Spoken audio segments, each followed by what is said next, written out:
네, 엄마. 별일 없지? 걱정은 보수여행 상품이잖아. 떠난 사람도, 떠나보낸 사람도 모두가 행복한 여행. 안전하고 행복한 여행을 위한 선택. 우수여행 상품과 함께하세요. 7월 마지막 날 트래블 데일리 뉴스를 시작하겠습니다. 패키지 여행 상품에서 OTA 플랫폼을 이용한 FIT로의 변화, 그리고 소비자가 업체에 다이렉트로 부킹하는 형태로 여행 상품 구매가 변하고 있습니다. 아직은 OTA 플랫폼이 대세지만 호텔이나 각 어트랙션 투어도 직접 사이트에 손님이 예약하는 방식으로 변화가 조금씩 늘고 있습니다. 다이렉트 부킹 역시 기술 발전 및 변화로 인해 점차 영역이 확대될 수 있다는 분석입니다. 국내 한 가격 비교 사이트 대표는요, 점차 홈페이지에서 각국 언어와 결제 창만 있으면 누구나 쉽게 구매할 수 있도록 기술 발전이 이루어지고 있기 때문에 소비자들의 구매 형태 역시 또 다른 변화가 있을 것이라고 밝혔습니다. 이어서 프로모션을 비롯해 패키지도 번들 형태로 묶을 수 있고 중개 업체에 지불하는 수수료도 절감할 수 있어 더욱 빠른 속도로 변화가 예상된다고 밝혔습니다. 중개 업체 수수료가 절감될 경우 소비자는 자체 예약 시스템에서 할인 코드를 입력받아 기존 할인폭 이상의 혜택을 받을 수 있고요. 주간 업체 역시 더 많은 혜택을 제공할 수 있어서 향후 어떤 방식으로 진화할지 기대가 모아집니다. 또 다른 진화도 이미 시장에서 감지되고 있습니다. 어제 이미 다른 매체에서 뉴스가 나왔죠.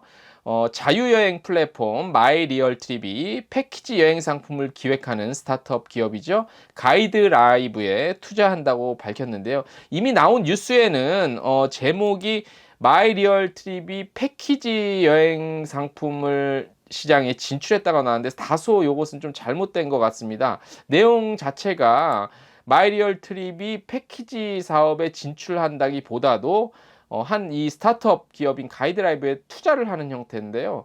제가 이 내용을 다시 한번 구체적으로 말씀을 드리겠습니다. 가이드라이브는 유로 자전거 나라에서 직접 가이드와 상품 개발을 전담했던 한주영 대표라고 하네요.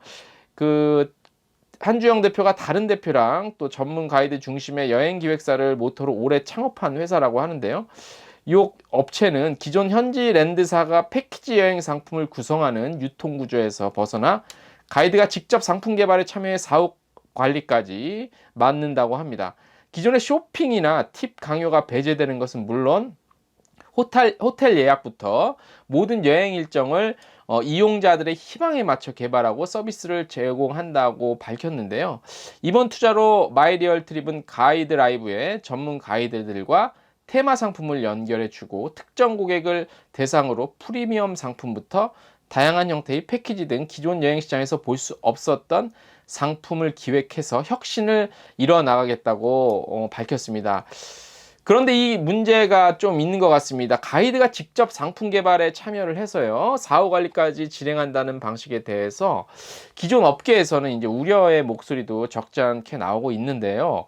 마이리얼트립은 가이드라이브에 전문 가이드들과 테마 상품을 연결해주는 방식으로 상품을 구성한다고 밝혔는데 각 국가별 또는 도시별, 데스티네이션별에서 현지 가이드들의 활동 영역에 제한이 있을 수가 있습니다. 그래서 기본적인 패키지 시장을 전반적으로 시장을 확대하거나 그런 데 있어서는 극히 좀 제한적일 수 있다는 그런 또 지적 아닌 지적이 또 일고 있는 상황입니다.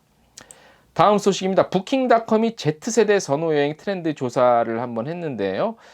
Z세대라 함은 16에서 24세 정도에 해당한다고 합니다. 그래서 전 세계 29개국에서 남녀 여행객 5,452명을 대상으로 조사를 해봤는데요.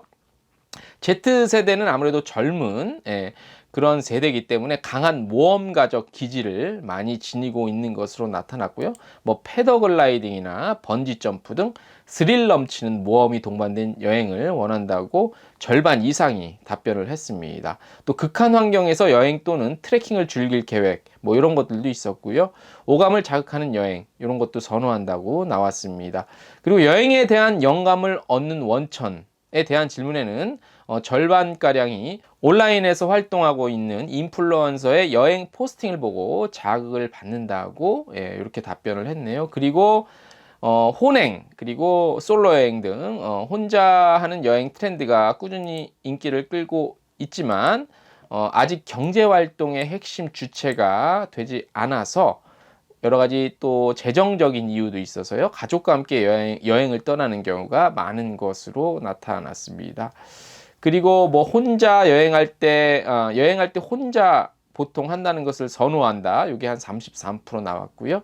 그리고 좀 주목해 볼 만한 거는 34%가량은 앞으로 10년 내에 최소 혼행을 떠날 예정, 혼자 여행을 떠날 예정이라고 이런 답변들이 나왔네요. 그 다음 소식입니다. 강원도 경제진흥원에서는 2019년 강원도 단체 관광 모객 여행 상품 개발 전담 여행사를 모집한다고 공고를 했습니다. 공모명은요, 강원도 단체 관광 모객 여행 상품 개발 전담 여행사 선정이고요. 공모 기간은 2019년 7월 26일 지난주 금요일부터 시작이 됐네요. 그래서 내달 8월 20일 화요일까지고요. 지원 자격은 관광진흥법상 일반 여행업 그리고 국내 여행업 등록 업체고요. 단 현재 휴업하거나 폐업 중이거나 최근 1년간 행정처분 이력이 있는 업체는 지원할 수 없습니다. 행정처분 기준은 사업정지 10일 이상 또는 과징금 80만 원 이상입니다. 접수 방법은 직접 방문 또는 우편으로 제출하셔야 되고요. 문의는 강원도 원주시 재단법인 강원도 경제진흥원 기획경영본부 관광마케팅 팀이라고 합니다. 다음 소식입니다. 8월 1일부터 인천공항 제2여객터미널을 이용하는 여행객들은요. 주차 대행을 맡긴 차량을 인천공항 실내 주차장에 보관하는 프리미엄 주차 대행 서비스를 이용할 수 있습니다. 이 서비스는요. 서비스 품질 유지를 위해 하루 100대까지만 제한적으로 이용이 가능하고요. 이번에 새롭게 도입되는 프리미엄 주차 대행 서비스는요. 주차 대행을 맡긴 차량을 인천공항 실내 단기 주차장에 보관하는 대신 주차 대행 요금 2만 원이네요. 주차 대행 요금과 단기 주차장 주차요금 24,000원 1일 기준입니다. 이 주차 요금을 받는다고 합니다. 스페인 관광청과 한국 스페인 미식협회는요. 2019년 월드 베스트 레스토랑 50에서 스페인이 참가국 중 가장 많은 레스토랑 7곳이 선정이 돼서 종합순위 1위를 차지했다고 밝혔습니다. 이번에 월드 베스트 레스토랑 50 행사는요. 영국 윌리엄 리드 비즈니스 미디어가 주관하는 미식 평가 행사로서요. 매년 세계 최고의 레스토랑 50곳을 선정 발표하는데요. 2002년부터 시작된 이 행사는 미식 레스토랑을 선정하는 프랑스 미슐랭 가이드와 거의 동급의 권위를 자랑한다고 합니다. 7월 말일자 트래블 데일리 뉴스 오늘은 좀 짧게 한번 꾸며봤습니다. 내일 8월 1일자도 더욱 알찬 내용으로 준비해 보도록 하겠습니다. 오늘 트래블 데일리 뉴스 여기서 마치겠습니다.